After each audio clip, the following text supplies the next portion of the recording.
What's up, everybody? It's Soren Baker. Amir, Rahimi. And today, y'all, we're getting into a debate about one of hip-hop's best-selling artists of all time and two of his most acclaimed albums. Get ready for the great debaters, y'all.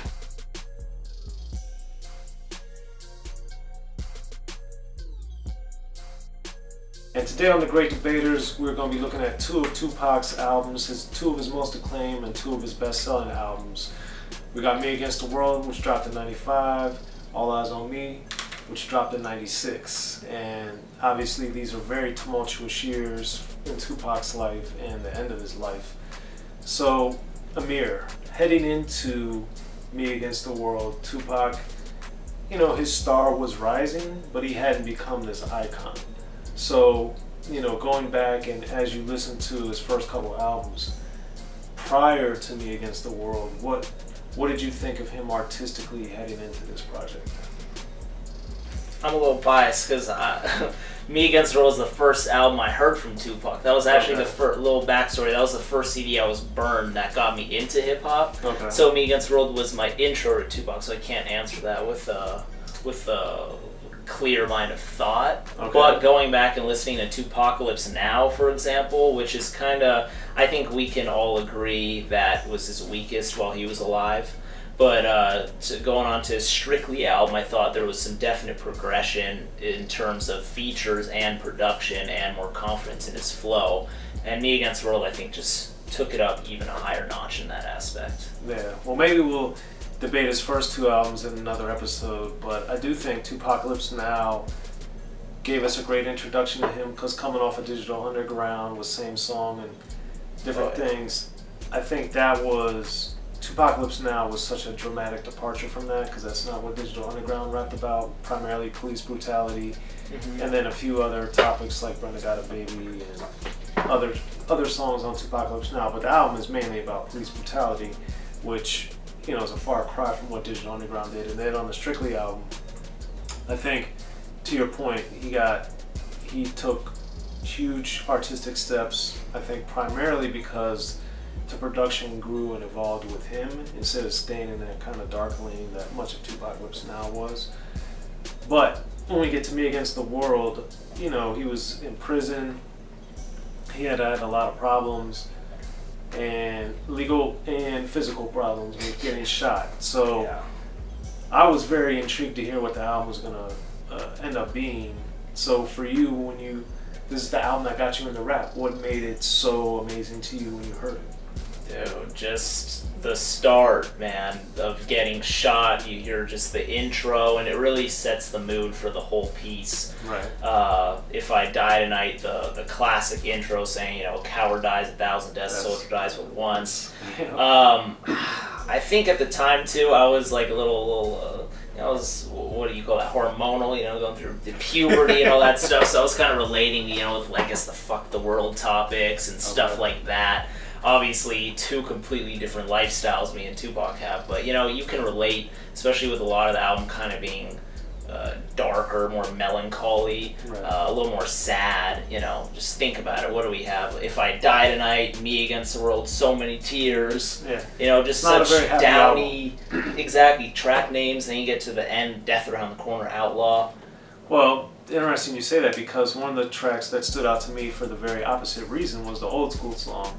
Because I was always wondering about, at this point in rap, it's 95, rap had been essentially on record for 16 years, and it had started to have this kind of, cannibalistic thing of people dissing old school rappers, but then paying out, some few were getting paid homage to, and then you saw someone like Tupac being from New York, went to high school in Baltimore and then moved to the Bay Area and then settled in Los Angeles post-prison, and once he got to death row, you just saw this kind of guy that we wouldn't have thought, at least I didn't think that he was going to make a song like that, and that really stood out to me in the midst of all the sad, paranoid, depressed type of music that's on this project. Yeah.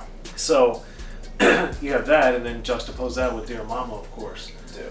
So I think that the album is really brilliant for what it does, but then also with the old school and Dear Mama, even though they're more, they stray from those topics, the beats are still have a sort of down melancholy-ness to them that I thought fit in well with the album, but also showcased his ability to write a variety of topics, even in a dark, melancholy manner. I agree, no, So- 100%. So for you, Dear Mama obviously is one of the most celebrated tracks from the project. So when you were first listening to it, how did that song resonate with you? That one, man, I mean, that one I was able to play in the house. I didn't, on the little computer speakers back in the day, I put that one up. I didn't have to wear the headphones in. That one was a big one, and that was kind of the introduction to hip-hop for my mom, coming from overseas to America. She didn't hear too much rap. So that Keep Your Head Up from his previous album. Those are some songs I was able to play. That one was just, I think, a landmark song. And to kind of talk about what you were saying, to piggyback on that, so the whole album is basically like a little more sad production, a little more down mood. I would think the only two songs that kind of stray away from that but still work, at least one of them works, is It Ain't Easy. Right. With the synth and the more cheery mood, and then Can You Get Away, which is my personal least favorite song on the album, with the female chorus and there's so much pressure in the air, and I don't like that. But he still did have, I guess, a couple moments of different production, but 90% of the album. Yes. So that's kind of our overview of Me Against the World. Now heading on to All Eyez On Me, obviously his best-selling album, and the film made recently, the documentary, biopic, however you want to frame it. But Amir, going into this project, obviously he got out of jail. There were all the accusations back and forth with Bad Boy. There was California Love before the album came out. Yeah. So for me, when I was first hearing California Love, I love the Knick Knack Paddywhack sample by APMD. I love the Roger Troutman. And then I thought the combination of Dre and Tupac was phenomenal, because you had someone in Dre, who's undoubtedly the best producer in rap history, teaming with, at the time, the hottest rapper in the world because of his rivalries, because of his talent, because of his music, coming off an acclaimed album, Me Against the World, and now going to Death Row at the time, the hottest, biggest, most popular label in rap. Yeah. So for me, California Love was phenomenal, and of course, being from Maryland, I knew that he wasn't from California, but it was awesome to hear him, salute the state for all of its greatness. So for you, as a fan, hearing that song, how did you hear it in relation to when it actually came out? I had heard that song so much before I even listened to rap, man. Okay. I wasn't tired of it by that point. I was more intrigued by the music video. I guess I could say, you go out, you hear that song everywhere, kind of like that, and changes and stuff. But I thought it was still a good song. It's just one of those songs that's good, but you just hear so much throughout the course of your lifetime. True. Not to knock the Tupac verse on there, or even the Dr. Dre verse. I especially love the shout outs to all the cities at the end. Something that's kind of missed. I feel like, the song was really probably like 3 minutes, and they added 2 minutes of all this other stuff, which I thought added a lot more flavor to it. It's great. And then I think too, as we get into the album itself, we get into the blurring this line of art versus reality, with Two of America's Most Wanted with Snoop and Tupac on there, which is, a song that I love and I think is great. And for me, I was always intrigued when rappers would take what was really happening in their lives and apply it to their songs. And this is one of the most dramatic examples of that, especially at that point in rap history up to '96, I think one of the more pronounced and dramatic ones. So for you, as a rap connoisseur and somebody that was falling in love with rap at the time, what extra, or if anything, did it mean to you to hear him rapping about he and Snoop, who was, had his murder case at the time? What did you think of them injecting that into what they were rapping about? I loved it. The music video, everything, the flow, ain't nothing but a gangsta party. Like, now it's cool to say nothing but a gangsta party. Right. People are making, or even Urban Outfitters are making little postcards on it for little birthday cards. They're making birthday cards out of it. So just these little things, these little anthems that Tupac created all throughout All Eyez on Me, I think, is just something that has stuck over the years and even transcended into pop culture for like Urban Outfitters. I was just saying, being they sell pop music there and whatnot, but the song itself is astounding. The flow, the beat, how they're going kind of back and forth at times. If I recall correctly. Yeah. I mean, it's astounding to look back at it and think of where both of those artists were at the time, and to hear them do it on such like a powerful song.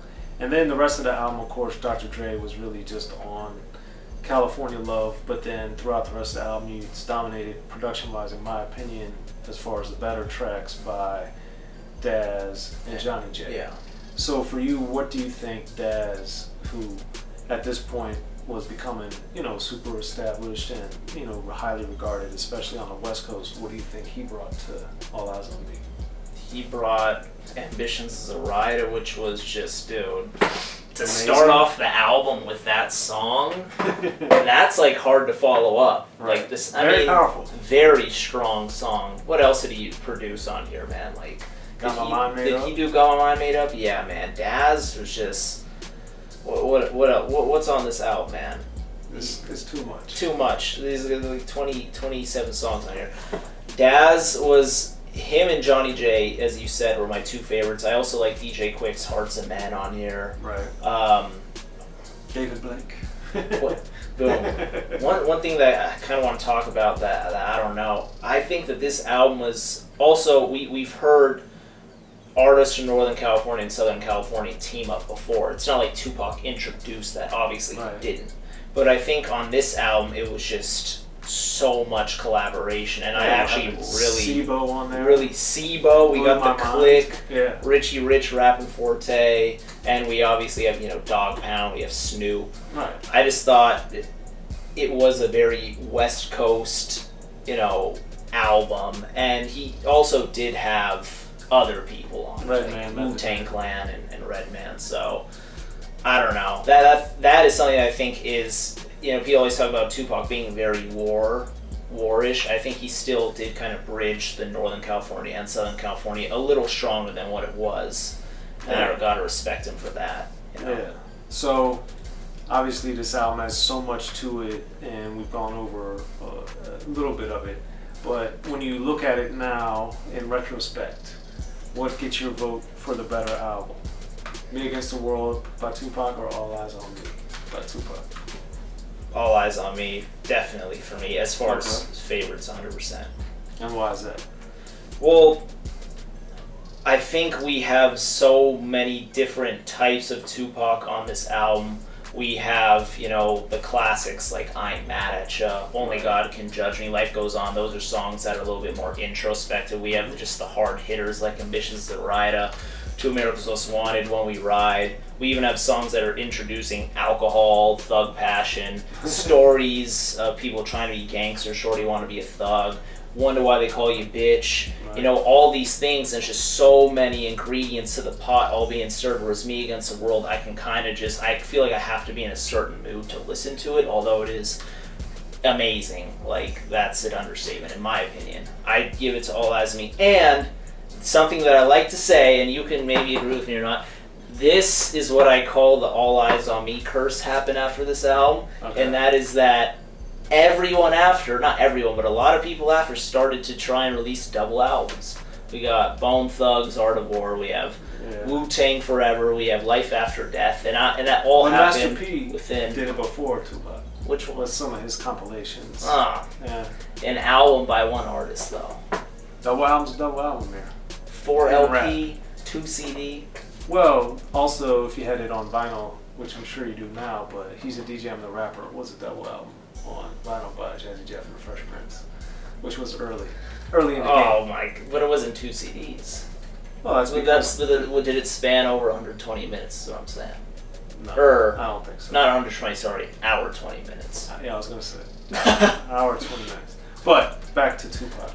Regardless. So for me, this is an instance where we're gonna disagree. I think Me Against the World is better because I think that, as you stated and as I illustrated with a couple of my examples earlier, you do get a little bit of variance from it, even though the production is much more melancholy throughout. You do have these rays of sunshine, per se, with Dear Mama and Old School in particular, two of my favorites. But beyond that, All Eyez on Me, not that the songs are bad, but there are more songs that I'm not as into. Whereas on Me Against the World, there's literally no songs that I'm like, oh, that's not one of my favorites. Like, I can listen to the whole album, enjoy it thoroughly.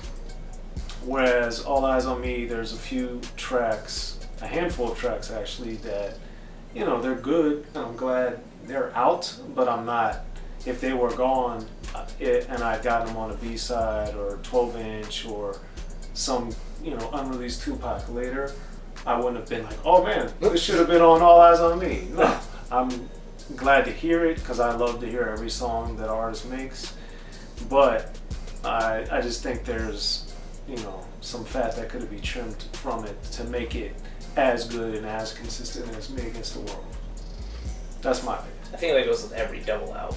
Nah, we'll see. But anyway, y'all, that's what I think, that's what Amir thinks, and we're the great debaters. So make sure you guys hit us up in the comment section, subscribe, like, share, please, and let us know what you guys think. Me Against the World, All Eyez on Me by Tupac. Which one is the better album? I'm Soren Baker. Amir Rahimi. And check us out, y'all, the great debaters.